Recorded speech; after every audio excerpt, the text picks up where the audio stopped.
Hello, Culers, it's Pablo here, and welcome back to Barca Universal, and welcome to a very, very special video on the channel. As you can see, we are live, and we haven't been live in a long time, and of course, it is Supercopa Clásico time. We've got a bit of a live preview here, Barcelona versus Real Madrid, and it's even more special because we're joined by a special guest for his debut on the channel.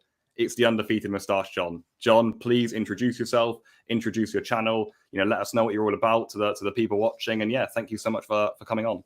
Absolutely, Pablo. I appreciate you having me. This is a great opportunity just to connect with some more folks. So I really do appreciate you having me on. So I've been following Barcelona since like 2004. I just recently started my channel a couple years ago. We do live Barcelona news every Monday, Wednesday, Friday morning. It's called Wake Up in Barca. Come hang out, have some caffeine, start the day. And then we do live watch-alongs for all of the Barcelona matches. I do the commentary. We have the chat going. So you come hang out with Culers from around the world and support the Blaugrana. That's what we're all about here on the Undefeated channel.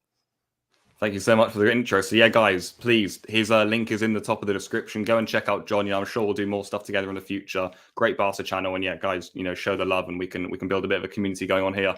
Today, we've got a big video, of course. It is Clásico week, and it's always exciting, isn't it? I think with Barca's current situation, with Real Madrid's current situation, the fact that it's the semi-final of the Supercopa, the fact that it's the first trophy of the season on the line, it feels like quite a big game. And I think everyone would agree with that. So today, I think we're going to have a good amount to talk about. There's going to be some interesting stuff to talk about too. I think in previous Clásicos, it was always the two giants coming against each other. But in this one, it's, a little bit of a different narrative coming into it. So, John, I wanted to just start by asking you, what are your current thoughts on this Barcelona team? How impressed have you been with how we're progressing on the Xavi now? What have you seen? What do you maybe not like? What's your essential analysis of Barcelona coming into this game? How have we been under Xavi, in your opinion?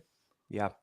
Okay. So for those of the viewers watching that are familiar with my channel, I was not expecting the Xavi era to begin as early as it did. I was thinking we'd ride out the Coleman wave until the end of the season, revamp, refresh, all that stuff. So I was pleasantly surprised when it happened.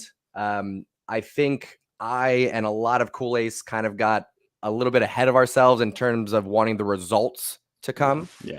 We got to be patient, right? He's brought in a different mentality. He's brought a new spirit. He's brought some fun back to the club. I think the clouds have kind of parted, right? There's a light at the end of the tunnel. Here's a metaphor I've been thinking about. See if this lands with you, okay? Whenever we're at the end of winter and you get that first day of sunshine, right? For me, it's like 55, 60 degrees Fahrenheit. I'm American, sorry. But it's just warm enough that you go, oh, the sun's out. I'm going shorts and t-shirt outside. You get out there. It's cool for a little bit, but then you realize the reality is, okay, it's not exactly warm yet. Yes, the setting has changed. Yes, the sun is out, but we got to wait. We got to be patient. That's how I'm feeling about Xavi. We haven't had very good metaphor. Thank you. We haven't had a healthy starting 11. And he hasn't had enough time to implement the tactics fully, right? The mentality, the effort, it's all there, but we just need time. We need some time. Yeah, no, I completely agree. And I think that metaphor is so good because it's been so positive in so many ways. And then yet there have been so many fixtures where really we're just like, yeah, okay, this is where we are. Let's accept this. Like, we've struggled so much to score goals.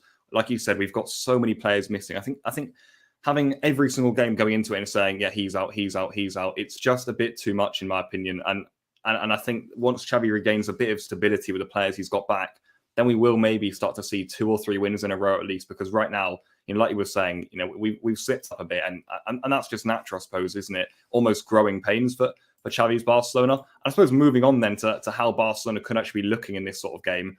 Again, we've got quite a few absences. If you look through the team, there's players missing here and there. There's people who won't be starting because of different reasons. We're hearing Pedri and Ferran Torres. They're still negative, still positive, sorry, for COVID. If they are negative in time, they could travel. Are they going to start? I think it's unlikely. There's been rumours Ferran could start, but again, let's wait and see. So shall we actually start building our teams a little bit for how Barcelona could be lining up in this sort of game? John, do you want to start us with the goalkeeper and back line? Because I was watching a bit of your live preview actually earlier, and I think you got the lineup almost spot on there. So let's have a look at how Barca can actually be lining up in this sort of fixture. So how would you be setting up, in the defence and goalkeeper? Yeah, well, starting with goalkeeper, it's Ter Stegen all day. I know he's getting some slack right now. People are saying he's not the Ter Stegen he was, but light years ahead of Neto, right? So Ter Stegen in the back post, in between the posts, I should say. I got Jordi Alba on the left. Yeah. I got PK starting. Mm-hmm. And then we get some questions outside of that. We do. If Araujo's fit, he's on the pitch for me. Yeah. Absolutely. That's the way it is. Now, where he plays, center back or right back, kind of depends on Dani Alves and Dest. I know as an American, I'm sure a lot of folks are going to expect me to shout for Dest, but I'm actually cooling on Dest a little bit. Let me pause and say this. If Dest spends the rest of the year on the bench playing it behind Dani Alves, that's okay. That's okay. If Dest just learns, develops, he can sit on the bench and learn. I'm not too upset about that. So for me, I would go PK and Araujo as center back pairings, and I would go Dani Alves on right back. Yeah. One, he's got the experience to not get caught too far upfield. He'll keep an eye on Vinicius, right? Yeah, Vinicius out there on the wing. But he also gives us a little bit more of an opportunity to get some offensive opportunities, as opposed to if we put Langley in center back and Araujo at right back. No, absolutely. I think this is the way Xavi will see it as well. If Araujo's fit, he starts. Absolutely. I think they're almost going to force Araujo back into the team. I really do think that. I think if Araujo isn't fit, I think Longley will come in. I really do. I think it'll be Longley, PK, and then I think he is going to go with Dani Alves at right back. I think he impressed enough against Granada. I wanted to ask you actually about Dest whilst we're on it, because Serginho Dest is in such, almost a limbo at Barcelona right now. It feels like the club and Xavi are happy to sell him, but surely we're talking about one of the best young right backs in the world. No, what do you think about Dest? Do you believe that he has the potential to play for Barcelona? Honestly, because it's a bit worrying. Yes, you do. I do. It's a bit worrying, the fact that it looks like Dest is almost out of Barcelona, but the only thing almost keeping him here is the fact that he wants to stay. Should Barcelona be keeping Dest, basically, John? In a word, yes. Yeah. Keep Dest, absolutely. We paid, 20 million euros for him, something around there. He is 20 years old, I think, something like that. Super young. He can play right back. He can play left back. We experimented with him up on the wings. He can't finish. Okay, so write that one off. But the fact that he can play right back or left back, and when he's at his best, like you said, he's one of the most highest rated young players, particularly on the wing backs. I think because of his versatility, because of his potential that he can still grow into, and the fact that he hasn't lost any value. The Chelsea, Bayern Munich, they're looking at him for 20, 25, 30 million. So we got time. He's not dropping in value. He's gaining experience. We can keep him for Copa. We can keep him for some of the lower La Liga matches. Let him grow a little bit more. I'm still okay investing some time and some resources in Dest before we cut ties. I completely agree. And I think what's also worrying is the fact that, like you say, big clubs are interested. Talking about Chelsea and Bayern Munich, these clubs, they don't buy people for nothing. They buy people because they think they're going to be ready to compete and win Champions Leagues with them. That is that simple. So I think that says it all. And the fact that Barca could be losing him, it's not like there's 70 million offers coming here. Barca could be losing him for a similar amount that they paid for him. It just doesn't sit right with me. And I know he's underperformed a little bit. I do get that. I'm not saying he hasn't. I think he could have given more to us, but he's young, and I think he's given enough, actually. And I am hoping, actually, at least some point, as the season goes on, he gets a bit of stability in the team. So let's see what happens with Dest. Let's move into midfield then. I think that it's close to guaranteed what we're going to see here, because Pedri, like I said, I don't think he's going to start even if he does return a negative test in time. I think maximum we'll see Pedri is 20, 30 minutes. I really do feel that. De Jong, again, similar, actually. He's with the squad, De Jong. I don't think he's got the medical clearance yet, but again, I don't think he's going to start. And then I don't think Ricky Puig is going to start. So, John, am I right in saying Busquets, Nico, and Gavi?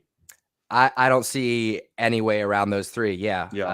I think De Jong, what was it? Some muscle right by his calf, something like that. Yep. That would be tough to get around. I don't think he could go 90 minutes. So I don't think, even if he is match fit, I don't think he's going to be 90 minutes fit. Ricky Puig, people are starting to cool on him a little bit after he got a couple of starts. So I think Gavi, Nico, Busi, if Pedri is match fit, he comes off the bench at some time, which will be good, but I don't think he starts. Yeah, absolutely agree. And then I think up front is where maybe even more questions come, because we've actually got some options here. Yeah. It's difficult to actually start here. I think one person who I think will start is Ousmane Dembele. Do we agree on that? I think Dembele will start. A bit hit and miss with Dembele, and the contract stuff has kind of put me off Dembele quite a lot, actually. I'm not very happy with the whole situation, but I think he will start in this game. Do you think? Yeah, I'm with you on that one. And the feelings around Dembele. I had to defend him throughout his whole career at Barcelona of just wait, give him time. Let's get past this injury. Okay, one more injury. Let's get past this injury. And now he's back. He's fit. He's healthy. he had that tremendous performance in Copa del Rey, but then completely falls off in the next match against La Liga. So I don't know what the approach is going to be for the rest of the season, if we let him try to earn that contract or not. But I'm with you, at least for this match, he's in there. He's starting on the right wing. Yeah, I think Dembele will start. And I think up front, maybe Xavi would have liked to use Ferran Torres. I think weirdly that could have been something Xavi wanted to do. But I think if we're sitting here, Ferran Torres hasn't traveled with the team to Saudi Arabia. He's still returning positive COVID tests. I don't think we can almost make the lineup with Ferran in it. It just feels wrong. I suppose up front, then it's between Luke De Jong and Memphis Depay. I think at the start of the season, we would have thought that's not a debate. Please, Memphis goes straight in. But the way people are playing right now, is Luke De Jong the starter here, John? I'm as shocked as you are, Pablo. I'm as shocked as you are, okay? Our most threatening attacking player right now is Luke De Jong. In the last 2 games, he's looked great. And here's what I'll say. I mentioned this on some of the live streams during the matches and Wake Up in Barca. He's putting in the effort. If you watch the clips that Barcelona puts up on the training ground, I don't think there goes a day without a clip of De Jong getting one-on-one work, get a cross in, finish on goal. And you're seeing that both in front of goal and then also as an outlet. He's starting to get on the end of some of those cleared defensive passes where he gets a touch on and someone can run onto it. Yep. Memphis is trending in the opposite direction. Yeah. Had a hot start coming out at the beginning of the season, started to cool a little bit.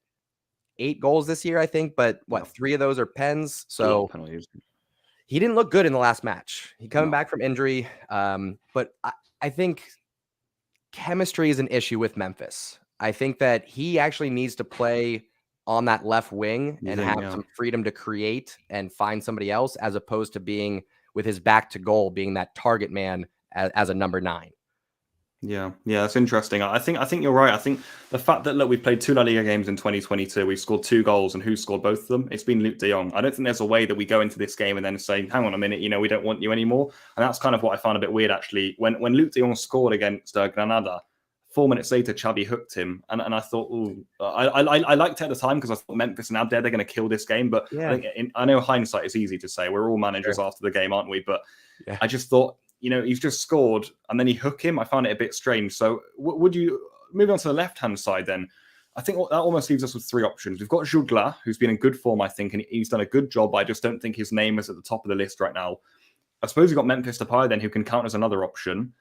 Mm-hmm. You've also got Ansu Fati, who I think will come back. I don't think he's going to start. I don't think. Maybe he comes on at halftime maximum. Maybe he does start. Who knows? Xavi could go full out, but I don't think he's going to start. And then you also got Abder, of course. We do have some options actually in attack right now, which we didn't have in the past. We were kind of, trying to scramble players in the front 3 and having to play 2 up front, or Gavi on the wing and stuff. And now we've got options. So what would you do here? We've got Dembele, Luke De Jong. I think both those guys will start. Who else starts for Barca? Okay, so I try to consider a few things, right? Yeah. Who's on good form? Who's fit? Which, like you said, we actually have some options now finally. But also the occasion. You got to factor in the occasion and who's going to have the mentality to step up and not be overwhelmed. Spot on, yeah. For me, that's probably Memphis, right? Yeah. He's got a stage for the international team with Netherlands. He's played in big tournaments. He did, correct me if I'm wrong, he did play in the first El Clásico this season, right? So he did, yeah. For me, Jutgla and Abde, it's a chance to step up. Right. But it's a roll of the dice. We don't really know how they'll respond with that big of a spotlight. In terms of form, I would go Jutgla. He's scoring off of corner kicks. He's scoring off of open play. Yeah. It's just the occasion that makes me worried. So I would probably start Memphis. Yeah. Again, I don't think Ansu's 90 minutes fit. Yeah. I would go Memphis, De Jong, Dembele. That'll give De Jong 2 players on the wings to run off of him. 2 players to create some space and get a cross in to the big, tall De Jong. So I think that's what I would go with. But I'm not going to be hugely disappointed if we see Jutgla over Memphis. Yeah. Okay. I like your thinking there. I do. I think Xavi will kind of be thinking similarly, actually. I think he maybe will think, let's start with Jutgla, but then hang on a minute. Did he impress enough in the Granada game? Is he going to be, strong enough for Real Madrid? And then I think someone like Memphis could come in there, and maybe Abde as well. So let's see. And like you said, I don't think Ansu will start just yet. So let's see. Let's talk a bit about Real Madrid, though, actually, because this is, of course, our opponent for this game. There are eternal rivals. It's Real Madrid. It's Clásico. It's massive. It's the semi-finals of the Super Cup. It's a big game. But Real Madrid this season have been really interesting. They've been solid. They've been good. They've been consistent. I don't see Real Madrid as a Champions League winning team, actually, weirdly. But in La Liga, they've been goddamn good. Domestically, they've been super strong. Benzema and Vinicius are incredibly powerful up front. They've got a good base there. And Ancelotti's come in and done a good job. For me, I don't like saying teams have won La Liga or the leagues in January, but for me, they've won it almost, man. And that's the fact of it. I really think Real Madrid are clear. Barca and Atletico, who I think are the two main challengers, are too far off. I think Sevilla won't be able to keep up. And I think Real Madrid have got the league in their bag. And I think they'll be coming into this trophy thinking, we're playing Barca, then maybe Atletico and Athletic Club Bilbao in the final. I think they've got this in the bag. And they come into this game as favourites. But I wanted to ask you, John, what do you think about Real Madrid this season? Because I've been quietly impressed by them without thinking they're world beaters. I think they're a solid team. And this game, are they clear favourites? Clear favorites? Yes. Do I believe in my heart that they're going to win? No. All right. You're never going to get me to say that.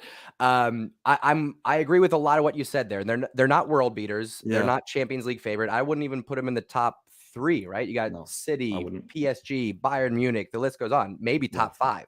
Yeah. But in La Liga, they've got it figured out. They've got the crafty veterans in the midfield, Kroos, Modric, Casemiro. They've got the young up-and-coming Vinicius on the left wing, and Benzema has just kind of found the fountain of youth, apparently. He's just been really finding himself since Ronaldo left, in my opinion. I think he doesn't have that big presence, that big ego looming over him, and I think he's comfortable now. I think that he has appreciated taking on that responsibility as being the leader at the club. Yeah. And then Ancelotti, is he the most underrated manager in Europe? I know. Perhaps. I know. Well, myself as well, because when he went to Real Madrid, I thought, yeah, okay, I'm okay with that, because I was hoping they didn't get like Conte or even Pochettino, and then they got Ancelotti. I was like, okay, but look at him go. Yeah, I thought, okay, this is a stopgap. This is someone like how we hired Coleman to just come in, make sure everything is copacetic, and then we'll find a more permanent manager. But then you look at his CV. Ancelotti's one of very few people that have won 3 Champions Leagues as a manager. 2 in the early 2000s with AC Milan, 1 again with Real Madrid. I'm putting him down as most underrated manager in Europe right now. And he is doing tremendous things with the club, particularly in the Liga. But I'll leave it on this. They still have had their hiccups. They've still stumbled at times. They've dropped points. They've lost matches. That could be us. All right. The most common scoreline, I think, is 2-1. That's me all day. I'm going 2-1 Barcelona in this one. You're not going to get me to say that Madrid are going to be winning this one. They're favorites going in, and I think that's in Barcelona's favor, but I'm going Barcelona 2-1 on this one. Yeah, it is interesting the Real Madrid situation, because I feel like they come into this game so full of confidence. Benzema and Vinicius have just been incredible up front, and I think those are the 2 guys we've really got to watch out for. Having Araujo on the team could be massive for that, because if you've got those guys playing up against Piqué, Lenglet, Dani Alves, and Jordi Alba, look, we can do it with some massive performances, but it's going to be tough. It really is going to be tough. So maybe Barca will have to try and control this game and really keep the ball away from our end as much as physically possible. Like you say, in the midfield, they've always got those 3 who just seem to keep going and going and going. And in defence, which was maybe where I thought they'd be a bit weaker this season, they let go of Varane and Ramos in the summer. And I always think that's, I get what they're doing with Ramos, and clearly they've been proven right, as was Luis Enrique, by leaving him out of the Spain squad. That seemed to work really well for Spain, and it is working well for the national team. Losing Varane as well, I thought, I see what they're doing. They're trying to build a new era, if you like. They're moving on. We should have done that years ago with our players, maybe. Hard decisions that have to be made for big players who've done a lot for the club, but if you want to move on, tough almost. I thought they weren't going to get away with it, though. I didn't think they were going to get away with it, but they're just solid. Courtois has been amazing in goal, even with Carvajal always injured. Either it's Lucas or Nacho at right back. They put in a shift. And then Militao and Alaba at centre-back, they're as solid as anyone in the league. So they're strong. They remind me a little bit of Valverde's Barca in 17-18. They're not incredible, but they're solid. I suppose that is also what gives me hope about beating them. I don't think they are world-class, unbelievable. And that's why I think if we turn up on the night, we're going to give them a really good game. I'm with you on that one. I think, here's the thing. There's 2 things that I believe with Barcelona right now. Yeah. If Ansu Fati's on the pitch, anything is possible. Yeah. And in Xavi, we trust. Yeah. So I think Xavi is going to have this club prepared mentally. I think he's going to have the tactics correct. it's going to come down to the performance. Will the players rise to the occasion? Yeah. The pressure's on Real. We got no pressure. If we lose this one, yes, it always stings losing in El Clásico. But in terms of expectations, You're right. we're right back where we were. No big deal. But for Real Madrid, if they lose this, Oh, yeah. all of a sudden, La Liga doesn't matter as much because you lost to the Supercopa against Barcelona. Yeah. It'd be a massive blow for Real Madrid. It'd be a massive blow because, like we've said, they come into this game, I think, expecting I don't think they'll be too complacent. I think deep down they'll think, hang on a minute, we should be beating this Barcelona team. They've got so many players missing. They're clearly not strong enough at the back. They can't really score up front. We should be beating this Barcelona team. And like you say, if Barca were to get a win, it'd be a statement win for Barcelona. So whether that's a good thing or a bad thing in terms of where we are now, we're not sure, but it should be a good one. So final thoughts then, John. What are you expecting for this game? Do you think it's going to be a good one? A classic in the Supercopa? Do you think it's going to be actually quite a tight game? What do you think is going to happen out there in Saudi Arabia? I do think it's going to be a tight game, and some of it will depend on who Xavi puts it right back. If it is Araujo, then we're going to be a little bit more defensive. Araujo's not going to push forward. He's really going to be mindful of defending that wing. If it's Dani Alves, though, I think our strategy is going to be that we contain Vinicius by keeping him on the defensive third and letting Dani Alves push forward. So if Dani starts, it's going to be more attacking, more open in general. If Araujo starts, it's going to be more of a battle in the midfield. I hear you. I think Madrid will get a majority of the possession. They may even beat us on paper, except for the scoreline. I think Barcelona will do enough. We'll weather the storm. We'll get 2-1 to Barcelona, goal from Luke de Jong, and a goal from Nico. Let's go, Visca Barca. Come on, that's the way to end it. Let's hope for it. Luke de Jong and Nico. Nico's one of my favorite players as well, so let's do it. John, we're going to wrap it up there. Thank you to everyone who came in the chat and supported. Thank you to everyone watching. And also, if you guys are watching this video afterwards, please feel free to leave your thoughts. Thank you for your thoughts on the side, guys. And again, John, final time, thank you so much for coming on, and it was an absolute pleasure. Yeah, man. Thank you so much. Happy to come by anytime. And for those of you that are watching, make sure you come over to the channel for the live match. We're going to be doing the watch along. I'll be starting about an hour before kickoff. Come hang out. We'll do preview prediction. We'll hang out for the match and then jump back over to this channel for Pablo's match breakdown. Perfect. There you go, guys. You've got your Wednesday evening sorted there, depending on where you are in the world. So yeah. Guys, Wednesday, check out the Supercopa live on John's channel. His link to his channel is right at the top of the description of this video, so you can find it there, guys. Also, if you just click on his @ in the title, it'll take you straight to it. So there you go, guys. I'm going to wrap it up there. Thank you, as I said, for watching. Thank you for the support, guys. Thank you, Ravi. We love you too. And goodbye.